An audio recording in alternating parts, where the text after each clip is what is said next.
Hello, kamusta tayong lahat?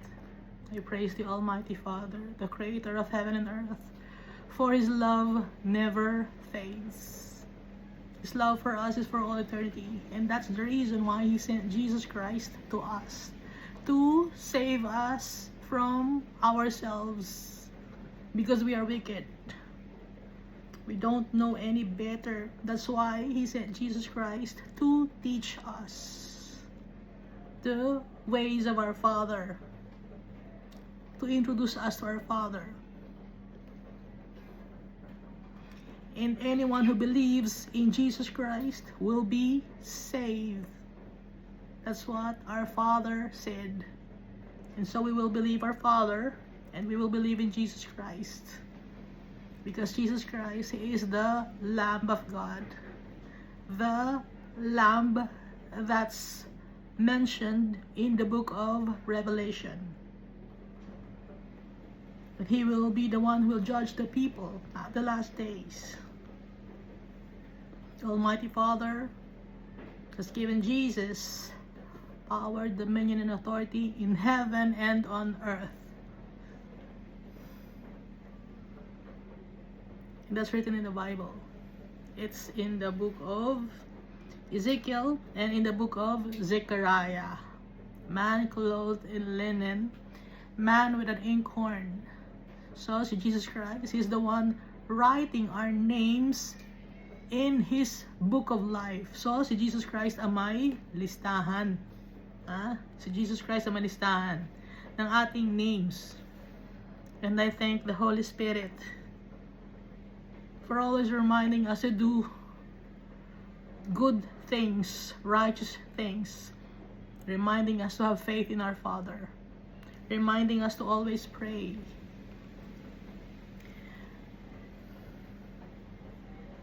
and showering us with gifts and fruits of the Holy Spirit. We are the treasure of our Father, the Almighty Father, Yahweh, and He is our inheritance.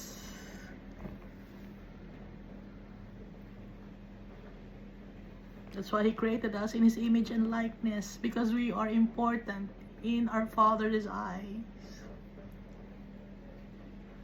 We are the apple of His eye. Nabasa natin yon sa book of Isaiah or Jeremiah. Apple of His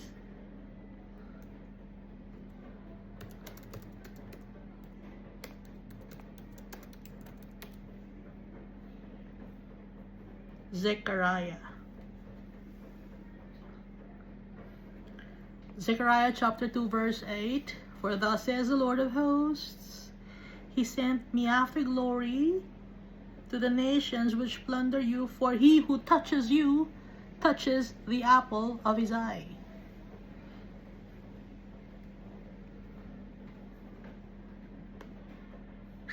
Protective si Almighty Father sa atin because we are His treasure. And also, nababasa rin ito sa Psalm chapter 17 verse 8, Keep me as the apple of your eye, hide me under the shadow of your wings.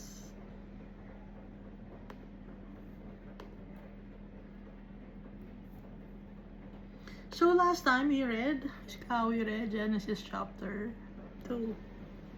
So, bumalik tayo sa umpisa. It's important that we know the beginning. That the beginning is connected to the end. The book of Genesis is connected to the book of Revelation.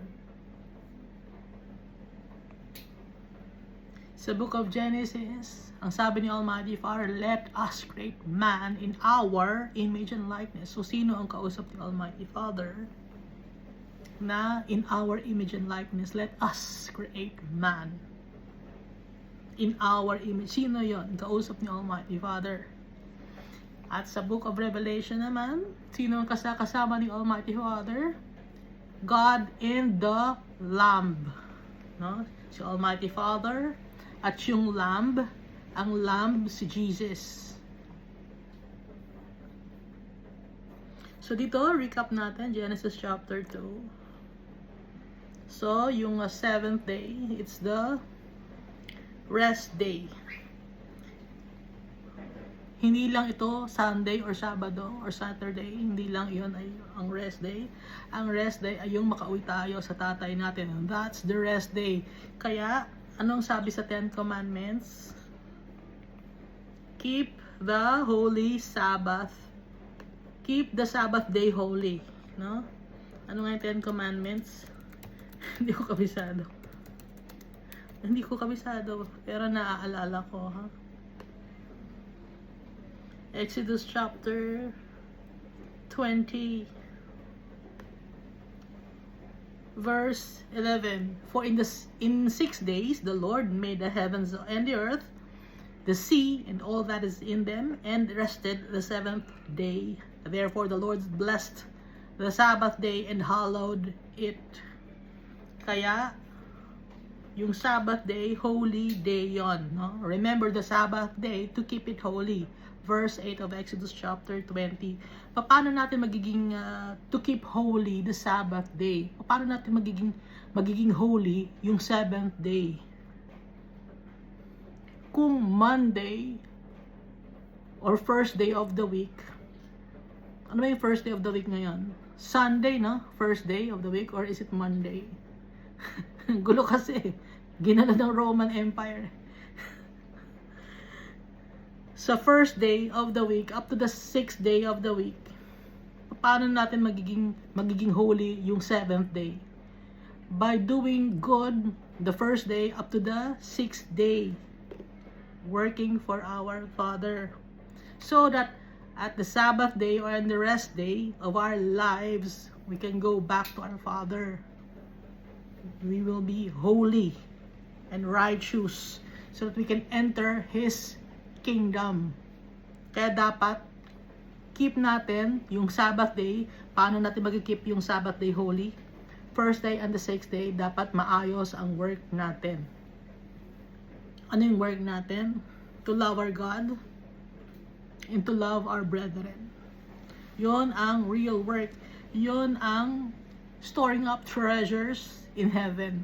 So yung work na kung ano man trabaho mo dito sa lupa, yung occupation mo, yung profession mo dito sa lupa, that's not the real work that the Almighty Father is referring to. Real work is loving our God and loving our brethren. So pag minahal natin ang brethren natin, hindi tayo magkakomit ng murder, hindi magkakomit ng adultery, hindi man nagnanakaw, hindi man lalamang ng tao, hindi maiinggit, hindi magchichismis, hindi magbe-bear false witness, no? So binigay na ni Jesus ng summary ng 10 Commandments into 2.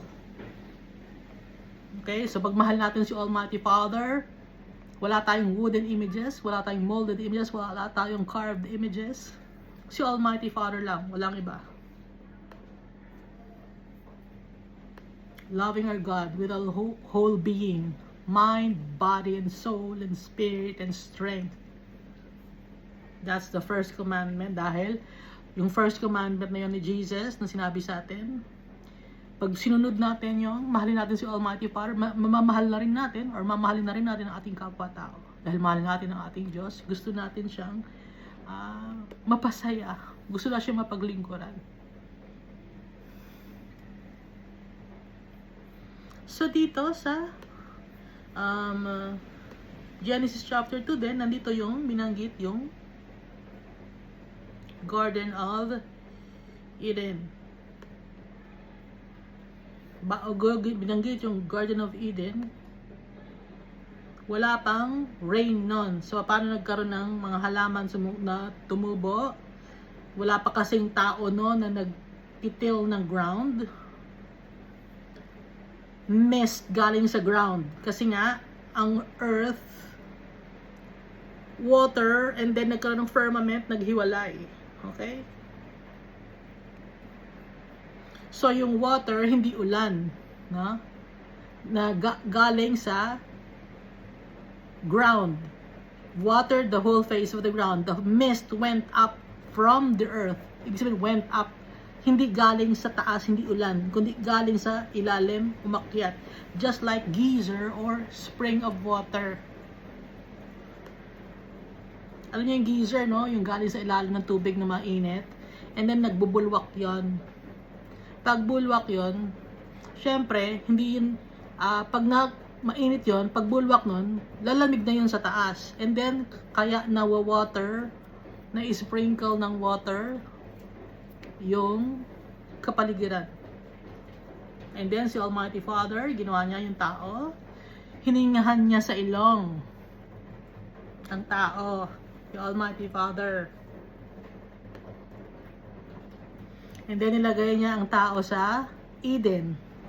Eden means delight, pleasure, or paradise. Gaya ng sabi ni Jesus, today you will be with me in paradise. Sabi niya sa magnanakaw dahil when Jesus was crucified on the cross and He died and He rose on the third day, where was our Jesus when for 3 days? Where was He? He was at the heart of the earth. Ano yung heart of the earth? Where it all started. Saan nag-umpisa lahat ng tao? Saan nag-umpisa? Sa Eden. Paradise, Eden. Kasama niya si yung magnanakaw, no? And then saka na siya hindi nung after 3 days he rose again, nagpakita siya sa kanyang mga disciples and apostles. Hindi siya pwedeng magpahawak na hindi pa siya nakakabalik kay Almighty Father. Sabi ng iba, saan nagpunta si Jesus? Sabi nasa heart of the earth daw. Nasa ilalim daw ng lupa, nagpunta raw sa impyerno. Hindi pwede kasi nga madumi sa impyerno, bakit pupunta doon si Jesus? Kaya mali yung turo na yon. Nandun si Jesus sa Eden, the Almighty Father protected the Garden of Eden. Kahit nung nagkaroon ng the Great Flood, hindi imposible yon. Nothing is impossible with God. So, ano yung nasa Garden of Eden? Protected by the cherubim that was ordered by our Father. So, nasa Garden of Eden din yung Tree of Life. At nandito rin yung the tree of knowledge of good and evil. Sa dalawang klaseng tree ang binanggit, tree of life and the tree of the knowledge of good and evil. So merong sa up to now hindi nakikita pa ng tao kung nasaan ang Garden of Eden, pero malapit siya pag may 4 river heads, no? Yung river heads ng Pishon, Gihon, Tigris, and Euphrates River. Yon. Pag nagmi-meet yung river na yon, doon malapit yung Garden of Eden. Pero hindi makita ng mga tao because the Almighty Father is protecting the Garden of Eden. At sa Book of Revelation, ano ang meron doon? A Tree of Life. So saan ilalagay ni Almighty Father ang New Jerusalem na nasa Book of Revelation? Asa ng Tree of Life? Nasa Garden of Eden. Naintindihan natin. Nasa Garden of Eden ang Tree of Life. Ngayon, sa Book of Revelation, nandun ang New Jerusalem. Sa New Jerusalem, nandun din ang may Tree of Life. So, saan ibababa ni Almighty Father ang New Jerusalem? Protected ni Almighty Father ang Garden of Eden up to now. So, within the vicinity of the Garden of Eden, dun baba ni Almighty Father ang New Jerusalem at tatanggalin ni Almighty Father ang water, mawawala na ng water. Dahil yung water manggagaling na kay Almighty Father, no? Yung spring of water, river of life.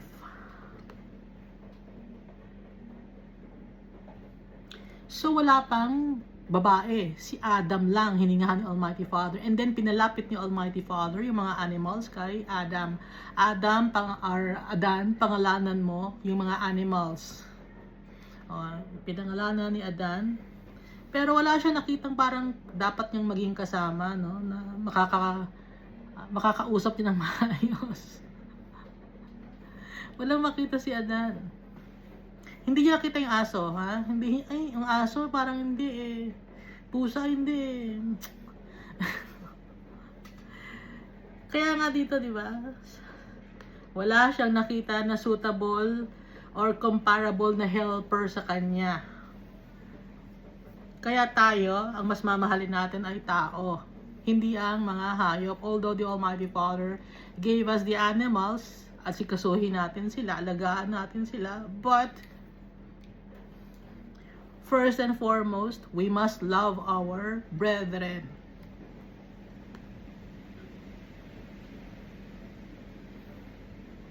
So si Adam ang nagpangalan lahat sa mga animals. Wala si Eva, no? Wala si Eva.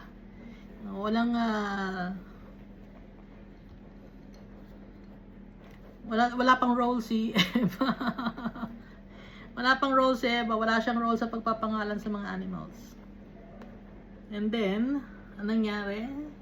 Para makakita ng suitable partner or comparable partner for Adam, the Almighty Father caused Adam to fall in a deep sleep. And the Almighty Father took one rib from Adam and closed the flesh. And the rib, God made it into a woman. Woman meaning came from a man. That's woman. Kaya yung iba, bakit mo ako tinatawag na woman? Kasi mga transgender, no? Bakit mo ako tinatawag na man? Woman ako. Woman ka? So you came from a man? Hindi! I'm a woman. So you came from a man because woman came from a man. That's what it means. Hindi mo naiintindihan? Basta, woman, maikli ang utak ng tao, no? Hindi makaintindi.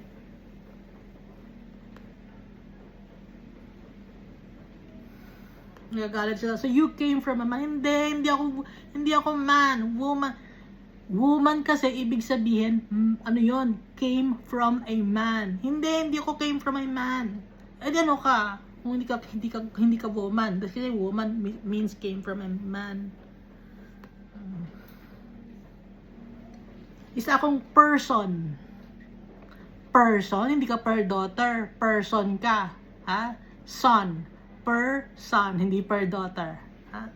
So nakikita nyo yung mga words, ha? Ang dami yung, kung i-apply nyo yung mental issue ng mga tao, lahat na ng words papalitan na. Ang gulo ng utak ng tao.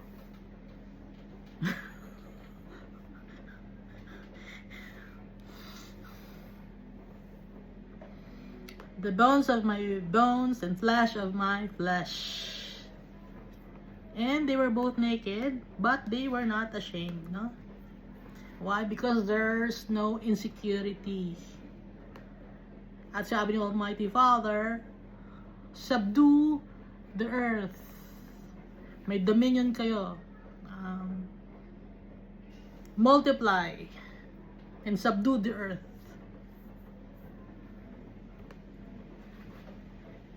So may go signal na si Almighty Father, kahit hindi pa sila nagkakasala, may go signal na magparami ang mga si Adan at saka si Eva. May go signal kay Almighty Father yon. Okay? Yun talaga ang purpose ni Almighty Father, dumami ang tao. But then, sumingit ngayon tong ahas. Genesis chapter 3, now the serpent was more cunning than any beast of the field which the Lord God had made. Kasi yung serpent, cunning or guile or sly. Kaya nakalagay sa Bible, di ba?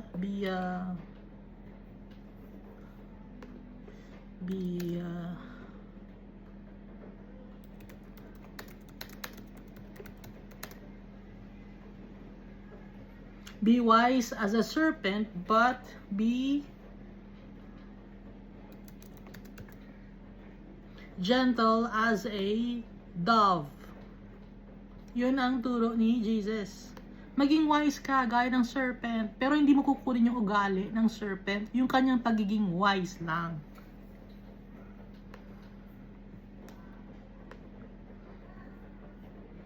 Pero yung ugali, kukunin mong ugali, dove.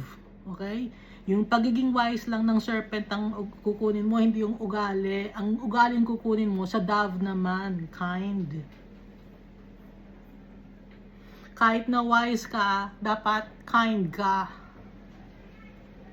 Mamaya sinakop mo na yung ugali ng ahas, no? Traidor. Hindi ganon. Now the serpent was more cunning than any beast of the field which the Lord God had made. And he said to the woman, has God indeed said, you shall not eat of every tree of the garden? Sinabi ba talaga ni Almighty Father na huwag kakainin ng lahat ng mga bagay na puno dito sa garden? Test ni Almighty Father to. Akala ng serpent, siya ay nangunguna. Pero yun na lang ni Almighty Father. And the woman said to the serpent, we may eat the fruit of the tree of the garden, but the fruit of the tree which is in the midst of the garden, God had said, you shall not eat it, nor you shall touch it, lest you die. So itong utos ni Almighty Father na lahat ng puno pwede mong kainin, but not the fruit of the tree of knowledge of good and evil, kay Adam sinabi. Wala pa si Eva nun, no? Wala pa si Eva nung time na yon, nung sinabi. So ang nag-relay na ngayon ay kay Eva na huwag kainin yung fruit ng tree of knowledge of good and evil ay si Adan. Sinabihan na si Eva ni Adan. Then the serpent said to the woman, we will not surely die. Hindi ka mamamatay. Ano ba yan?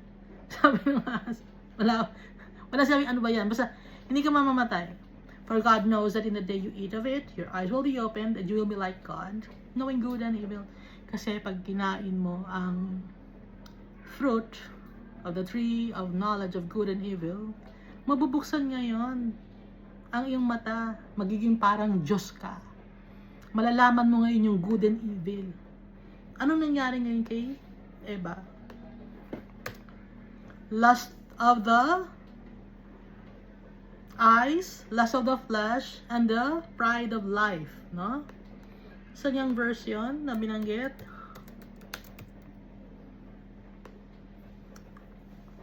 First John chapter 2 verse 16. For all that is in the world, the lust of the flesh, the lust of the eyes, and the pride of life. Saan dito yung lust of the flesh na sinasabi kay Eva?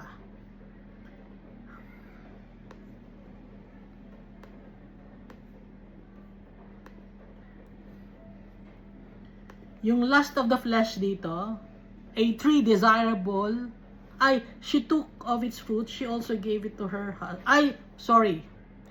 Ang lust of the flesh dito, eyes muna. The woman saw that the tree was good for food, so that's lust of the eyes, that it was pleasant to the eyes, so that's the lust of the eyes. A tree desirable to make one wise, that's pride of life. And then she took of its fruit and ate. So that's lust of the flesh, yung pagkain niya ng prutas. That's lust of the flesh, hindi niya napigil. Ngayon, yung lust of the eyes, nakita niya maganda sa paningin yung prutas. And then yung pride of life, anong naisip niya? Hindi ako magiging wise ako dito. Yon ang pride of life. She also gave to her husband with her and he ate. Kumain naman si Adan. Sinunod niya yung kanyang asawa. Then the eyes of both of them were opened, and they knew that they were naked. Nabuksan ng kanilang mga mata, nakita nila that they were naked, na wala silang damit, which means to say, nakita nila ang kanilang kapangitan, insecurity. Nakita nila na pangit sila, pangit tayo, bakit tayo may ganito? Takban natin ang pangit. That's insecurity. Kaya tayo ngayon, up to now, may insecurity tayo. Pumangit sila sa paningin nila. And they knew that they were naked, and they sewed fig leaves together and made themselves coverings. Tinakba nila yung kanilang sarili. Nagtahi sila ng fig leaves. So, unang record na nagtahi ang tao ng damit. Si Adan at saka si Eva made themselves coverings or girding coverings, pagtapip, no? And they heard the sound of the Lord walking in the garden in the cool of the day. Narinig nila na naglalakad si Almighty Father. Narinig nila yung boses.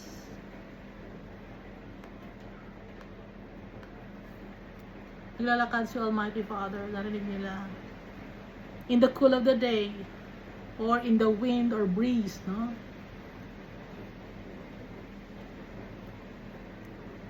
Malapit sila kay Almighty Father, naramdaman nila at narinig nila.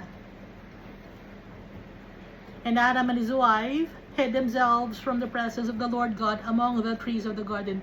Kahit na meron silang mga fig leaves sa katawan nila, nagtago pa rin sila behind the trees of the garden. Nagtago pa rin sa mga trees. Andiyan na si God. Nakapagtago tayo. Pangit tayo. Kasi nakita na si Almighty Father. The Almighty Father is perfect. And the Lord God created us perfect. Pero bakit anong nangyari kay Adan tsaka kay Eva? Dahil nagkasala sila, nakita nila na sila ay pangit. Yung imperfections na nakita nila. Insecurity. Kadumihan nila. Nakita nila.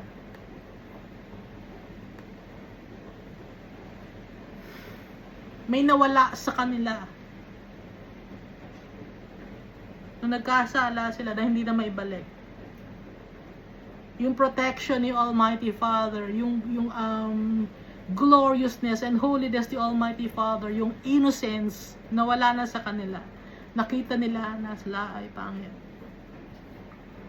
Then the Lord God called to Adam and said to him, "Where are you?" Asan ka?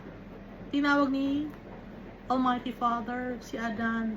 So he said, "I heard your voice in the garden, and I was afraid because I was naked and I hid myself." Narinig ko ang boses mo sa garden, sabi ni Adan. Pero takot ako kasi hubad ako eh. Kaya nagtago ako, nahihiya ako. Verse 11, and he said, "Who told you that you were naked?" Sino nagsabi sa'yo na ikaw ay nakahubad?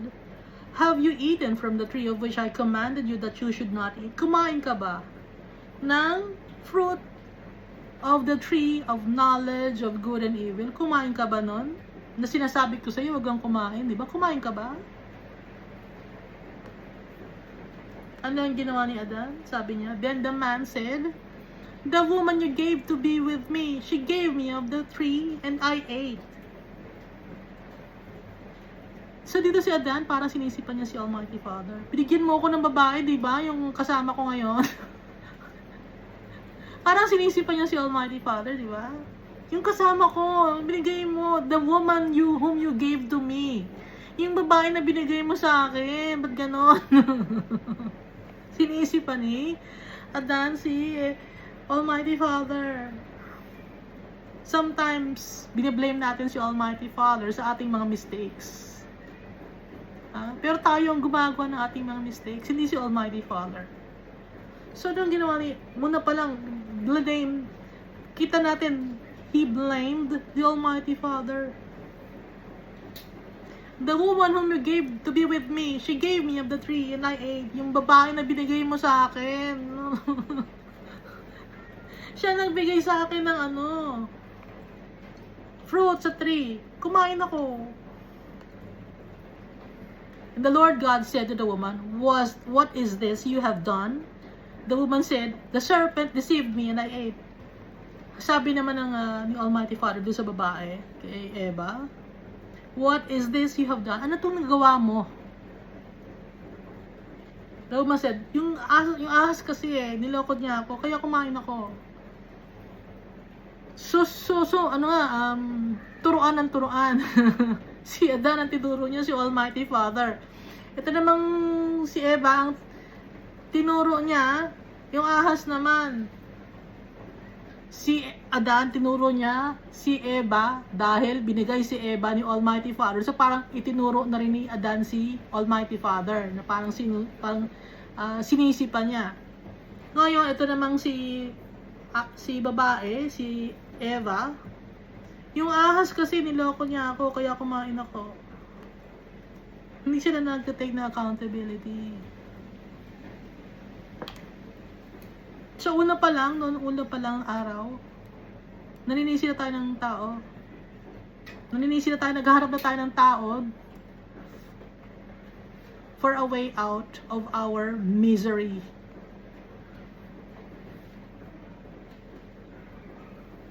Siya kasi.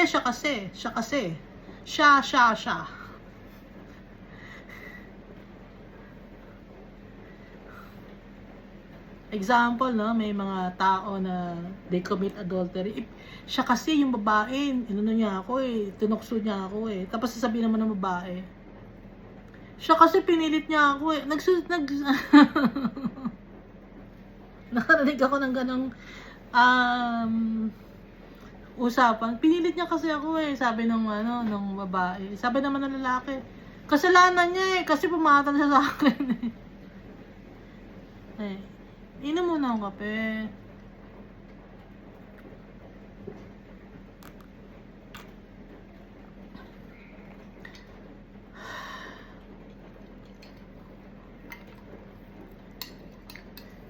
Niloko ako nung ahas. Kaya kumain ako. Ni Eva. Verse 14, so the Lord God said to the serpent, because you have done this, you are cursed more than all cattle, and more than every beast of the field. On your belly you shall go, and you shall eat dust all the days of your life. Gagapang ka na lang, ha? Hindi ka na maglalakad. Ikaw ang pinaka isinumpa. More than all the cattle. Bakit yung cattle kinumpara? Kasi yung cattle, siya, masipag magtrabaho yung cattle, no? Hindi humihinto sa pagtrabaho. At marami kang makukuha ng mga items sa cattle. May milk, yung meat niya.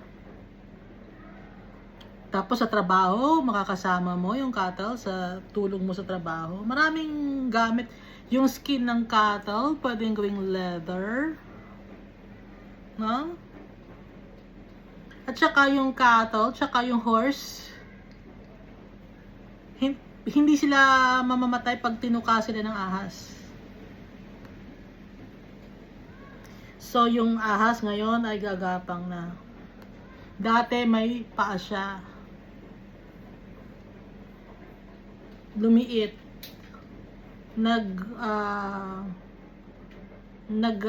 Undeveloped. Dati developed yung paa niya. May small, siya, flipper ba? O paa, no? Pero naging undeveloped. Tumaas. Kaya pag binaliktad mo nga yung ahas, merong isang skewed doon. Yung parang, yung balahibo ng ahas, balat ng ahas. Diba? Yung parang scales. May scale doon na malaki. Pag binaliktad mo yung ahas, may scale na malaki doon. Yun yung dating paa niya. I-check nyo. I-check mo yung scale, ulitin mo, i-check mo.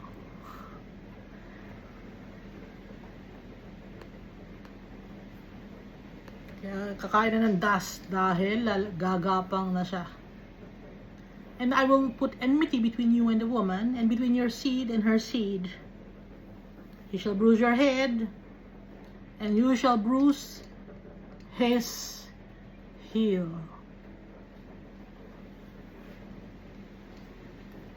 Nakakaroon ng away.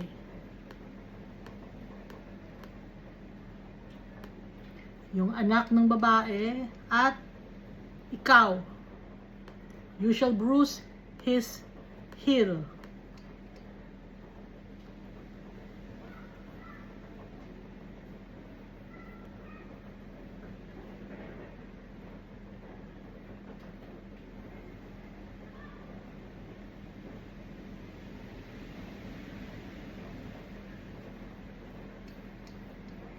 Tingnan ko ito sa ibang version ha. Kasi dito sa New King James Version, yung word na seed dito, tsaka yung his heel, yung his, capital letter H.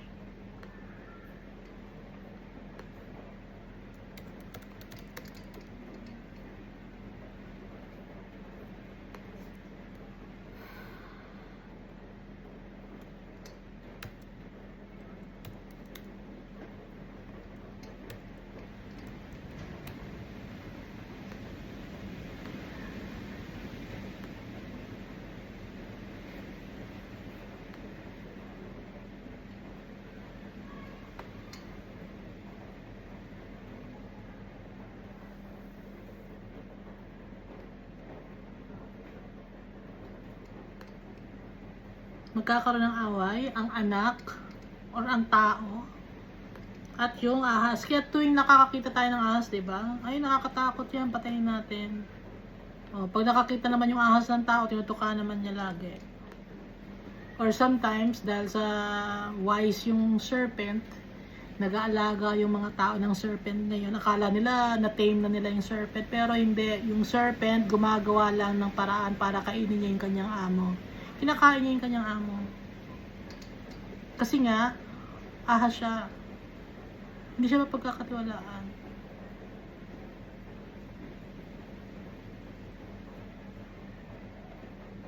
Meron nga, diba, yung isang nangyari. Hindi ko lang saan country yon. Pinapaalaga niya yung anak niya sa ahas, tapos kinain yung anak niya ng ahas. Alagaan niya yun, ha. Akala nila, uy, close siya, mahal niya yung ahas. Hindi naman, tahimik lang yung ahas, nakapalupot lang doon sa bata. Yung pala, pag magugutom siya, yun ang kakainin niya. Verse 16. To the woman, he said, I will greatly multiply your sorrow and your conception. Papadamihin ko ang iyong kalungkutan at ang iyong pagbubuntis. Multiply your sorrow.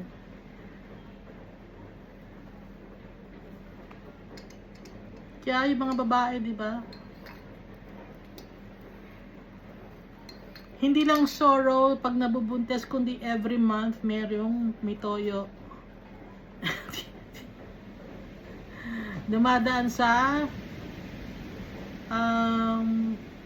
postpartum depression or nagkakaroon sila ng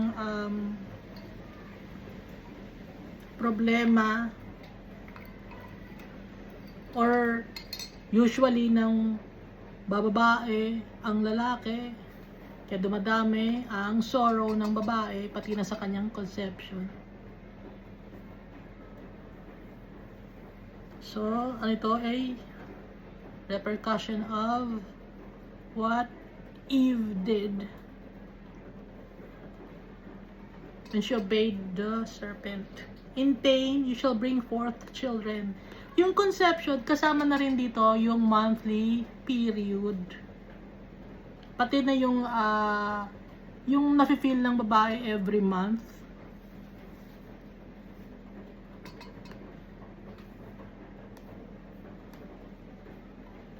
Tsaka mahina yung babae, di ba? Physically. In pain, you shall bring forth children. So, dapat, originally, pag nanganak yung babae, hindi dapat siya mahihirapan, hindi siya magkakaroon ng pain. Pero, dahil sa nagkasala siya, in pain, you shall bring forth children. Mahihirapan ka manganak. Masakit manganak. Your desire shall be for your husband. Magiging mas mataas na ngayon ng asawa mo sa iyo. Siya na ang magdodomina sa iyo, hindi na ikaw ang magdodomina sa asawa mo. Dahil ikaw, may tendency ka na maging arrogant, may tendency ka na gusto mo na ikaw ang pamunuan mo ang lahat. Di ba yung babae, kagaya ni Jezebel, kagaya ni Delilah, si Jezebel, si Delilah, si Queen of Sheba, mayabang din. Di ba? Si Miriam. Nagkasala rin si Miriam. Kaya, nagpapasakop ang mga babae dapat sa mga lalaki, utos ni Almighty Father. magpapasakop sa asawang lalaki. Pero kung yung asawa mo naman ay na lalaki ay madaming bisyo, tinutulak ka sa kadumihan, pinipilit kang gumawa ng kasalanan, hindi mabuting asawa yon, no? At kaya meron tayong divorce, may divorce sa Bible. Utos ni Almighty Father, nasa book of Leviticus, yon. Yung law na yon. At binanggit din ni Jesus sa New Testament, ha? Yung sa Bible ang divorce, pwede. So, your desire shall be for your husband, and he shall rule over you.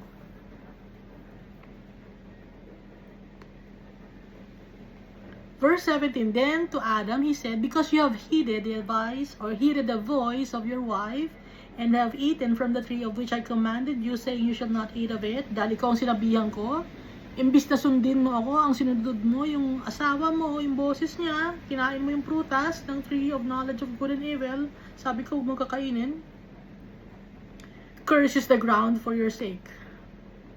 Mahihirapan ka na sa pagkuha ng pagkain. Dati, ang pagkain mo nandyan lang, pupipitas ka lang, andyan yung mga animals, hindi ka na mag-aalaga, lahat tatawagin ko na lang, papalapitin ko sa'yo, pati yung mga fruits, andyan na lahat.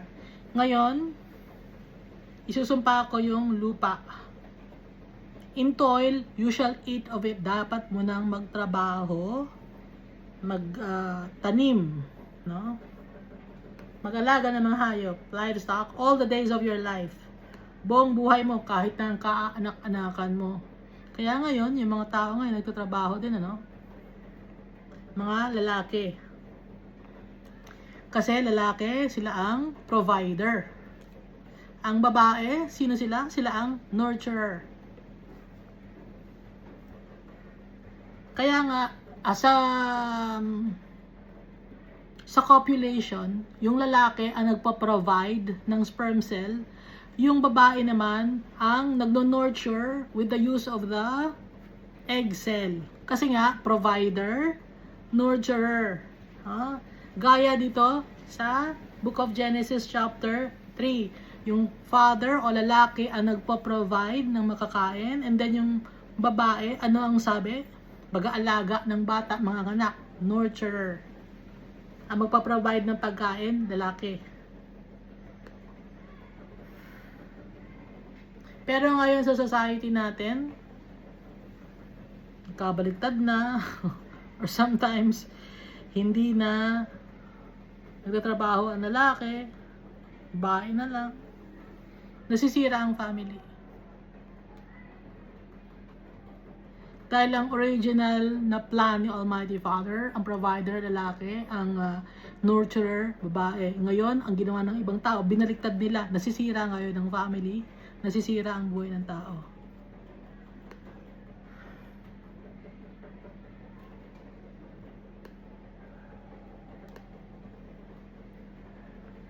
Verse 18, both thorns and thistles it shall bring forth for you, and you shall eat the herb of the field.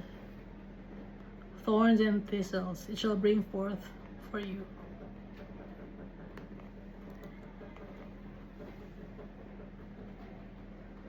Or magkakaroon ng may tutubo na mga thorns and thistles dun sa mga itinatanim mo. Kaya kahit na magtanim ka, may masasama na hindi magagandang tanim doon, na hindi mo pwedeng kainin, dapat tanggalin mo yon, no? Isesegregate mo dapat yung mga ligaw na damo. And you shall eat the herb of the field. Verse 19, in the sweat of your face you shall eat bread. Kailangan mo magpakahirap para makakain ka ng tinapay. Till you return to the ground, hanggang sa bumalik na yung katawan mo sa lupa. Dahil galing tayo sa lupa. Babalik yung katawan natin sa lupa, kailangan mo magtrabaho. Sabi ni Almighty Father sa lalaki, for out of it you were taken, for dust you are, and to dust you shall return. Babalik ka sa pagiging alikabok. Kaya nakikita natin ngayon, yung mga tao na nauna na sa atin, alikabok na sila ngayon, no? Kahit hindi mo sila i-cremate, after some time, nawawala. Nagdi-disintegrate, bumabalik sa lupa. Paano bumabalik sa lupa yung katawan ng tao? Nabubulok, no? After mabulok, kahit hindi mo i-cremate, nabubulok siya. Kinakain ng mga uod. After kain ng mga uod, yung mga uod naman, nagkakaroon sila ng excrement. Ayun, bumalik sa alikabok.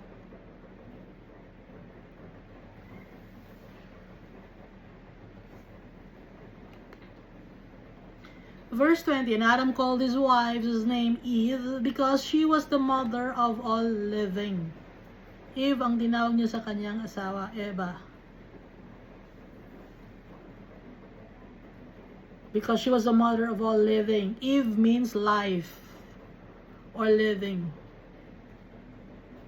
Also, for Adam and his wife, the Lord God made tunics of skin and clothed them. So si Adam and Eve, anong ginawa nila? They sewed fig leaves to gear their bodies. No? But the Almighty Father made tunics of skin and clothed them. Kumuha si Almighty Father ng balat ng hayop. Leather. At yun ang ipinasuot niya kay Adan at saka kay Eva. Leather. Saan galing to? Sa mga hayop. Tunics of skin. Anong skin to? Siyempre galing sa hayop.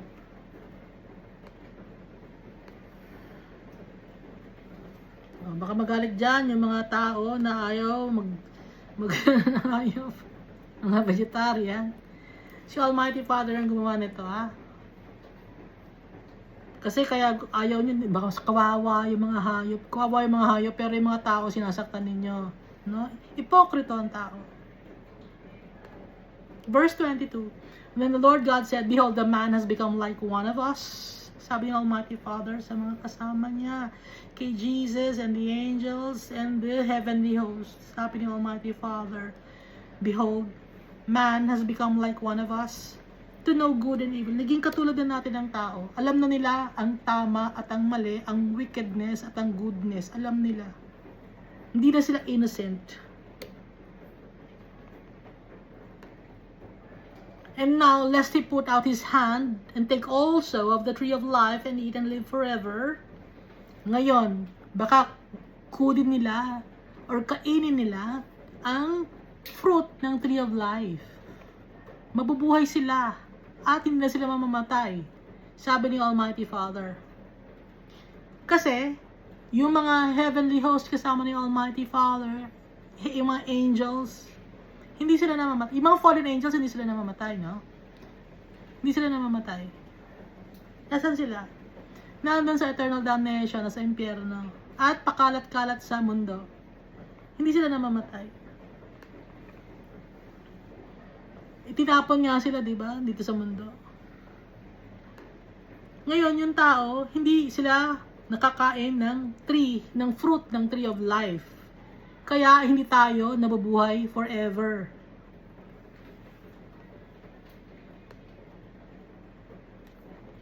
Kaya anong ginawa ni Almighty Father para hindi tayo makakain ng tree of life? Fruit of the tree of life. Verse 23. Therefore the Lord God sent him out of the Garden of Eden to till the ground from which he was taken. Ang ginawa ni Almighty Father, pinalayas siya sa Garden of Eden ang tao para hindi makakain ng fruit of the tree of life dahil kumuha na nga siya, may history na siya may record na siya na disobedient siya.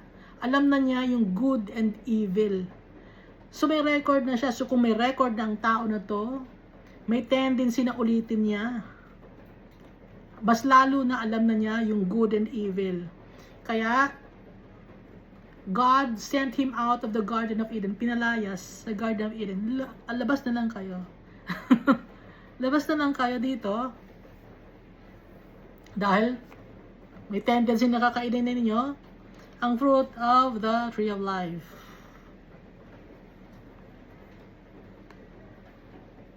Therefore the Lord God sent him out of the Garden of Eden to till the ground from which he was taken. Para siya ay magtanim at magtrabaho. Dahil kung sa Garden of Eden, he doesn't need to do anything. Kasi provided na lahat ni Almighty Father sa Garden of Eden or sa Paradise. Verse 24. So he drove out the man And he placed cherubim at the east of the Garden of Eden, and a flaming sword, which turned every way to guard the way to the tree of life. Pinalayas ni Almighty Father si Adam and Eve. At naglagay siya ng cherubim. Cherubim, hindi natin alam kung dalawa, no, or apat ang nilagay ni Almighty Father. Kasi cherubim, it's a plural word. Kasi pag sinabing cherub, isa lang. So, he placed cherubim, meaning two or more to, at the east of the Garden of Eden. And a flaming sword, may bantay, ando na yung cherubim, magbabantay, may flaming sword pa, which turned every way. May flaming sword, gumagalaw, which turned every way. Na kung sino man ang makakapasok doon, yari. To guard the way to the tree of life. Ngayon, andun yung tree of life para walang makalapit sa tree of life. May flaming sword. And then, sa east of the Garden of Eden, nandun pa yung cherubim. Ngayon, sa Book of Revelation, may tree of life din.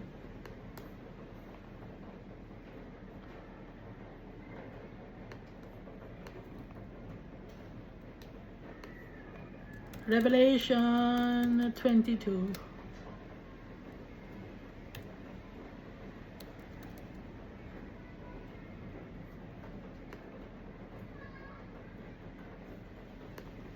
Revelation 22. So, Revelation 22, this is the last chapter of the last book in the Bible.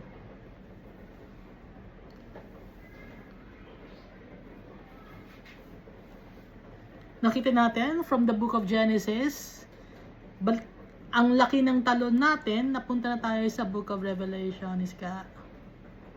And he showed me a pure river of water of life, Revelation chapter 22 verse 1, clear as crystal, kasi wala ng water, ano lang ang magkakaroon? He showed me a pure river of water of life, clear as crystal, proceeding from the throne of God and of the Lamb. Andun yung throne ni Almighty Father, andun yung throne ng Lamb, ni Jesus Christ. Doon galing yung pure river of water of life. Manggagaling kay Almighty Father. Tsaka kay Jesus Christ. In the middle of its street and on either side of the river was the tree of life. Andun yung tree of life, which bore 12 fruits, each tree yielding its fruit every month. The leaves of the tree were for the healing of the nations. Bakit healing of the nations? Kasi anong sakit natin? Kasalanan. Kaya tayo namamatay dahil sa ating kasalanan. Ngayon, the leaves of the tree were for the healing of the nation. Hindi tayo mamamatay. Kalagay sa Revelation chapter 22. And there shall be no more curse. Ano ba yung curse na binigay ni Almighty Father sa book of Genesis? Mamamatay na ang tao at kailangan na niya magtrabaho. Dito, sa Revelation chapter 22, there shall be no more curse, but the throne of God and of the Lamb shall be in it, and his servants shall serve him. They shall see his face, and his name shall be on their foreheads. Makikita natin si Almighty Father, makikita natin si Jesus Christ, at yung name ni Almighty Father, tsaka ni Jesus Christ nasa forehead natin, nakalagay, nakatatak, hindi matatanggal, written in gold.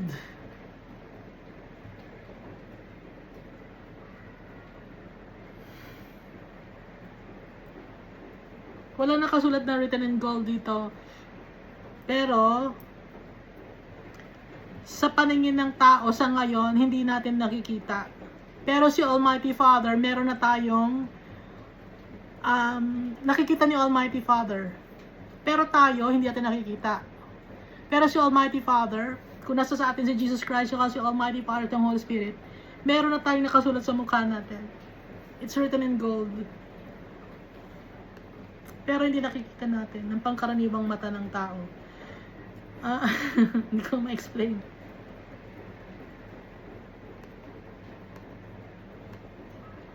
Verse 5, there shall be no night there. They need no lamp nor light of the sun. Wala nang sun.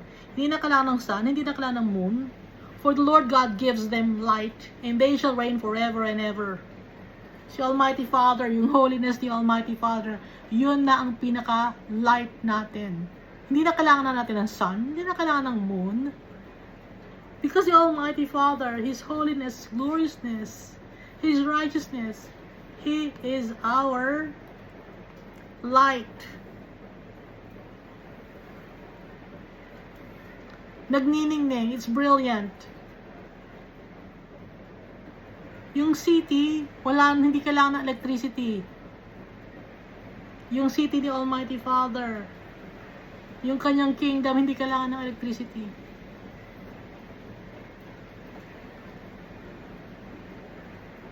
And they shall reign forever and ever. Verse 6, that He said to me, these words are faithful and true.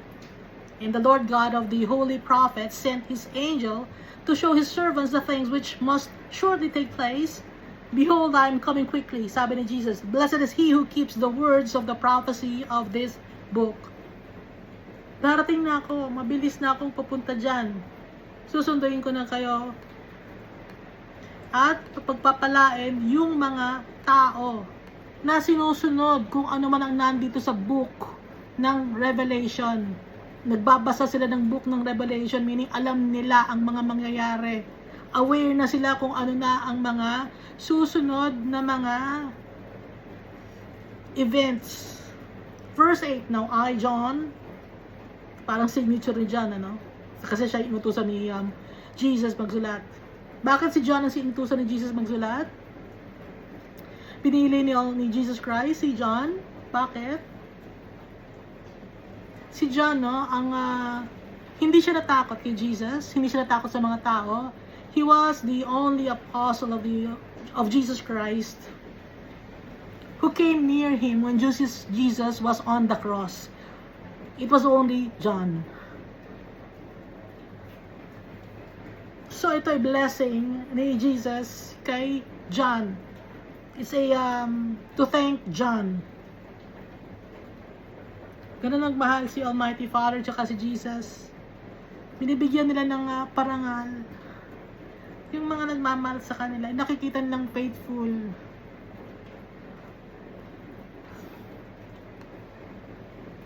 Kung tayo grateful tayo sa mga tao na nakakatulong sa atin, mas lalo na si Almighty Father kasi sa kanya lahat galing ang goodness and graciousness and holiness. Nagpaparangal din. Just like itong babae na to, hindi malilimutan ang kanyang ginawa. Di ba sabi ni Jesus? Dahil pinahiran ng babae ang paa ni Jesus ng perfume. No? Nabasa natin yan, di ba? Now I, John, saw and heard these things. Nakita niya at nadidig niya. And when I heard and saw, I fell to worship before the feet of the angel who showed me these things. Merong angel na kasama si John. Ina-assist siya habang kausap niya si Jesus. Pero si John, lumuhod siya sa angel. And then he said to me, see that you do not do that. Sabi ng angel kay John, wag mo akong sasambahin, sabi ng angel. So yung mga angel, hindi natin dapat tinatawag. Ang tinatawag natin, sino? Si Jesus Christ, si Almighty Father. Because there are people who call on angels, call on the name of angels. Hindi natin kilala kung totoong angel ba yung nakakausap niyo. Pero pag tumatawag kayo ng angel, hindi sila kasasagot sa inyo. So kung sino man yung tinatawag ninyo na angel, sinasagot kayo ng angel na yon. Hindi yung angel ni Almighty Father. That's a fallen angel. They said to me, see that you do not do that, for I am your fellow servant and of your brethren, the prophets. Tignan mo, servant, yung angel, ka-level natin. But, yung mga angel, hindi namatay si Jesus Christ para sa mga angel. Kaya yung mga angel na nagkasala, hindi sila mapapatawad. Si Jesus Christ, He died for us. Kaya tayo mapapatawad tayo, kaya iba tayo sa mga angels. no? And of your brethren the prophets, and of those who keep the words of this book. Worship God. Yun ang nakalagay dito sa Bible. Sino ang i-worship natin? Si Almighty Father. Ang Diyos ang i-worship natin. Hindi si Mary, hindi Diyos si Mary. Hindi Diyos si Peter. Ha? Tapos na yung kabanata ni Peter. Isa na siya sa mga 24 elders, pero hindi natin siya i-worship. Ha? Kagaya si John, hindi natin siya i-worship. Anong sabi ng angel? Sinong i-worship natin? Dito sa Book of Revelation? Worship God. Si Jesus, He is also God, like the Almighty Father. And He said to me, do not seal the words of the prophecy of this book, for the time is at hand. Malapit na, kasi mabilis ang oras para kay Almighty Father. Ha? He who is unjust, let him be unjust still. He who is filthy, let him be filthy still. Kung sino man yung unjust, yung wicked, hayaan mo silang maging wicked. Kung sino man yung nalulugmok sa kadumihan, hayaan mo silang malugmok sa kadumihan. Pero, he who is righteous, let him be righteous still. Kung sino man yung tao na sumusunod kay Almighty Father tsaka kay Jesus Christ, ipagpatuloy niya ang paggawa ng righteousness. He who is holy, let him be holy still. Magpaka-holy ang mga tao na holy, na gustong sumunod kay Jesus Christ. Pero kung yung gusto nila ng wickedness, sige, magpa-wickedness sila. Gusto nilang gumawa ng kadumihan, sige, gawa nila ng kadumihan. Pero, hindi papapigil. No? Hindi papapigil. Mangyayari kung ano ang nandito sa prophecy. Mangyayari kung ano ang promise ni Almighty Father. Kahit ano pa ang gawin ng tao, gumawa man ng kabutihan, o gumawa man ng kadumihan, mangyayari ang prophecy.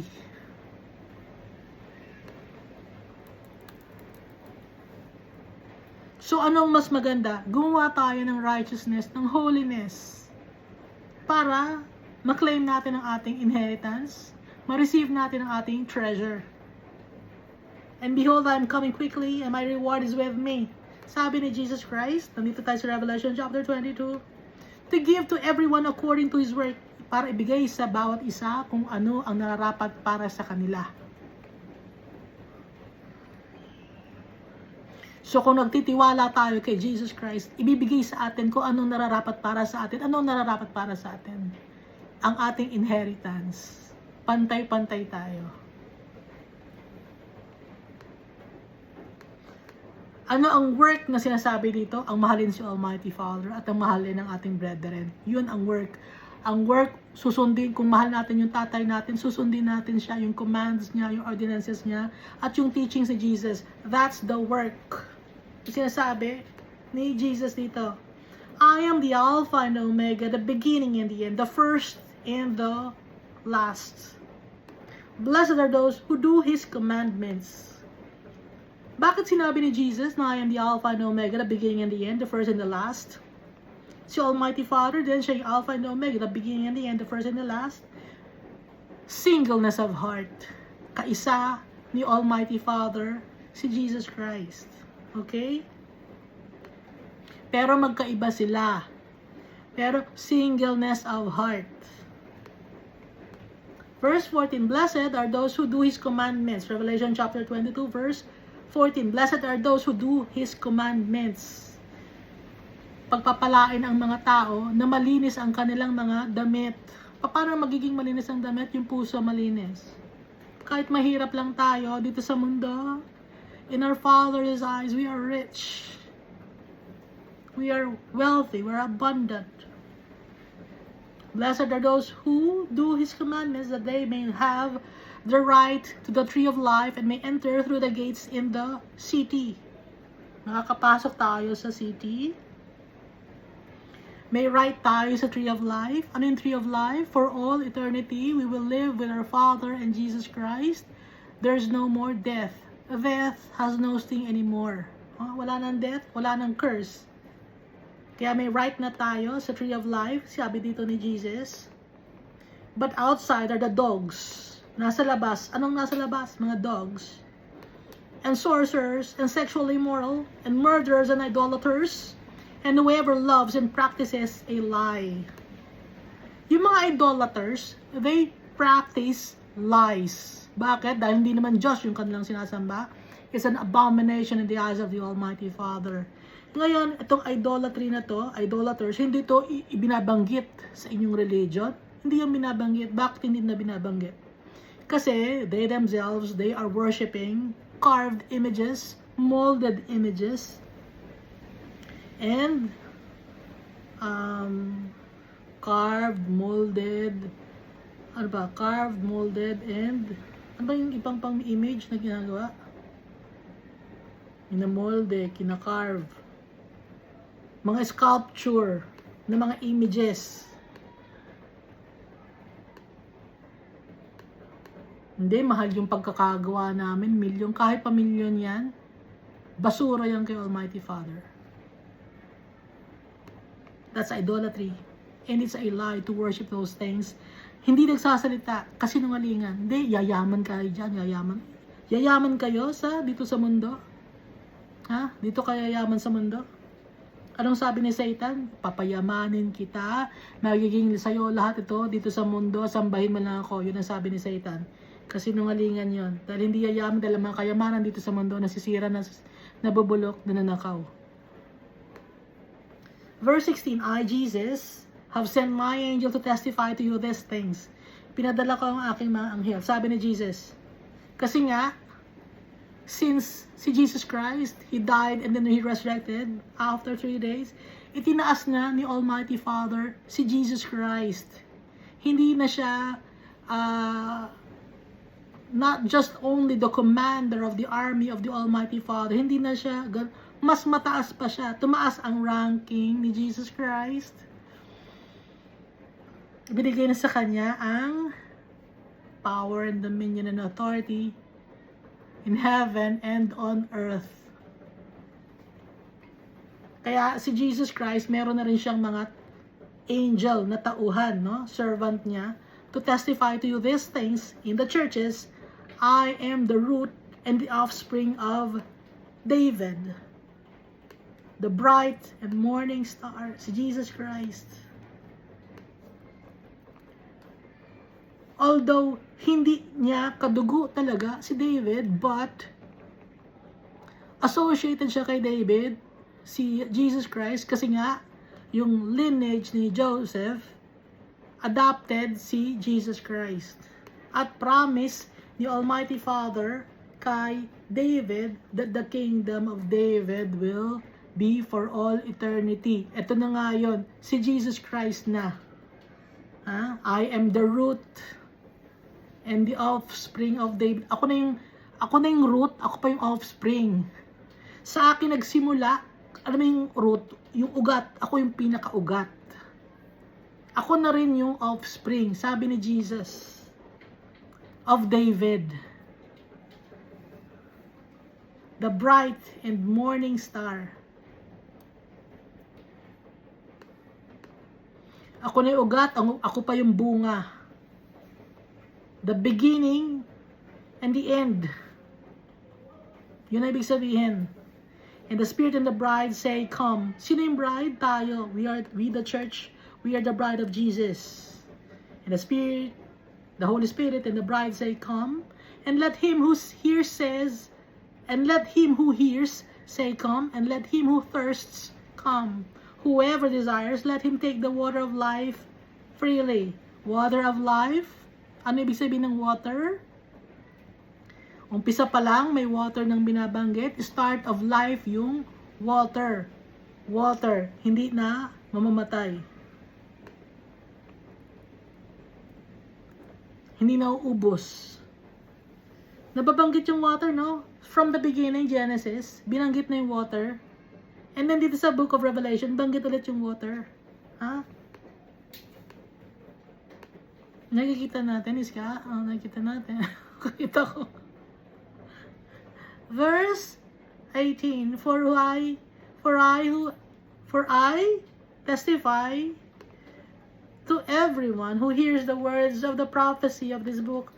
If anyone adds to these things, kung sino man ang magdadagdag dito sa prophecy ng book na to, God will add to him the plagues that is written in this book. Idadagdag sa kanya pag nag-add ka dito. nag-insert ka ng kung anong word, nag-add ka dito sa book ng Revelation, i-add sa'yo yung mga catastrophe, yung calamity na nakalagay sa book na to. And if anyone takes away from the words of the book of this prophecy, God shall take away his part from the book of life. Kung may tatanggalin ka naman na words dito, kahit isa, tatanggalin naman ni Almighty Father ang part mo sa book of life. Tatanggalin ang name mo sa book of life. From the holy city and from the things which are written in this book. Hindi ka makakapasok sa heavenly kingdom, sa New Jerusalem, pag magtanggal ka ng words dito, or isang verse, or isang kahit anong tanggalin mo dito, tatanggalin ka sa book of life, hindi ka makakapasok sa kaharian ng Diyos. Pag nagdagdag ka dito sa book of Revelation, idadagdag ngayon sa iyo yung parusa kung ano ang nandito sa book of Revelation na nakasulat. Kaya yung mga tao, takot sila basahin itong book of Revelation.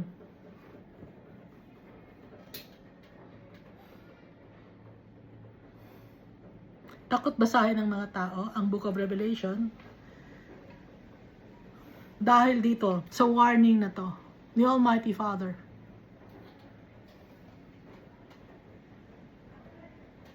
Kaya yung mga religion, nakita nyo na ba yung mga religion, binabasa nila itong book of Revelation? Hindi, di ba? Takot sila. Kasi nga, yung turo nila sa mga tao, hindi akma sa book of Revelation. Hindi nila pwedeng galawin ng book of Revelation, kaya hindi nila ma-interpret, hindi nila mabasa, kasi yung turo nila sa tao, mali-mali. Hindi siya consistent sa book of Revelation, yung turo ng mga religion. Naintindihan natin? Tingnan nyo, yung mga religion, lahatin nyo na, hindi akma yung turo nila sa book of Revelation. Kaya hindi nila binabasa ang book of Revelation. Kasi may nakalagay dito na idolatry. Ngayon, pag tinanggal nila yung word na idolatry, o tanggal ngayon sila sa book of life. Kaya hindi nila mabasa to eh. Kasi meron silang idolatry. Naintindihan natin? Naintindihan mo, Iska? Ako lang ang nanonood nito, tinutulugan ko pang sarili ko. Iska, bakit ka ganyan? Revelation chapter 22 verse 20.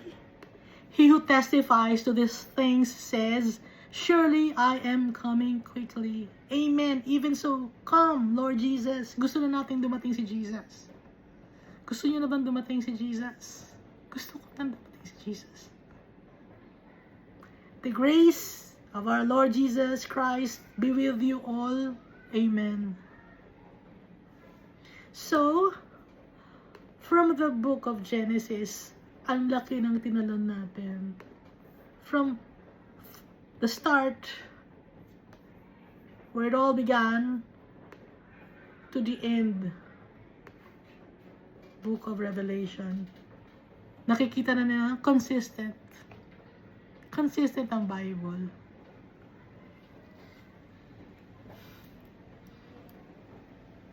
At kung i-check nyo yung mga kings, yung mga nakalaban ng mga kings, si Artaxerxes, si Sargon, si Nebuchadnezzar, nandun sila sa history.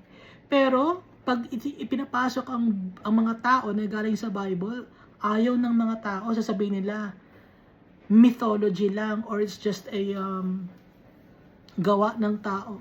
No, it's not. Ang gawa ng tao, yung kasinungalingan. Ha? Ano yung gawa ng tao ang kasinungalingan? Kung paano nagsimula ang mundo, yung ginawa ng tao na Big Bang Theory, yun ang kasinungalingan. Hindi mo maipapasok yun dito sa Book of Revelation. Kasi nga kasinungalingan. At pag pinasok nila ang Book of Revelation sa kasinungalingan nila, idadagdag ngayon ni Almighty Father ang parusa dito sa Book of Revelation sa mga tao. Takot din mga tao. Ha? Takot silang basahin itong Book of Revelation. Bakit sila takot? Kasi kasinungalingan ng kanilang ginagawa. Pero hindi tayo matatakot. Bakit? We have Jesus in our hearts. We have the Almighty Father. So bakit tayo matatakot?